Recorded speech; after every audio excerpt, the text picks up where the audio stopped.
Trafalgar square ইংল্যান্ডে অবস্থিত। 1805 সালে ব্রিটেন ও ফ্রান্সের মধ্যে ট্রাফালগার যুদ্ধ সংঘটিত হয়। এই যুদ্ধে ফ্রান্সের পক্ষে নেতৃত্ব দিয়েছিলেন নেপোলিয়ন বোনাপার্ট। নেপোলিয়ন যুদ্ধে হেরে যায়। যুদ্ধ হয়েছিল স্পেনের ট্রাফালগারে। তাই যুদ্ধটিকে স্মরণীয় করে রাখতে ব্রিটেনের লন্ডনে ট্রাফালগার স্কয়ার স্থাপন করা হয়েছে।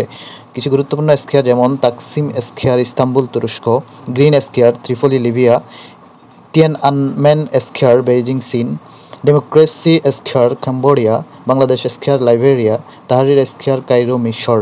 মায়া সভ্যতা হচ্ছে মধ্য আমেরিকার একটি সভ্যতা যেটি 2600 খ্রিস্টপূর্বে বা খ্রিস্টপূর্বাব্দে মধ্য আমেরিকার বর্তমান বেলিজে মায়া সভ্যতার সবচেয়ে প্রাচীন নিদর্শন পাওয়া যায়। বর্তমানে মধ্য আমেরিকার মেক্সিকো, গুয়াতেমালা, হন্ডুরাস, এল সালভাদোরের 1000 কিলোমিটার জুড়ে এই মায়া সভ্যতা বিস্তৃত। এর বাইরেও অনেক জায়গায় এই শিল্প ও সভ্যতার নিদর্শন পাওয়া যায়।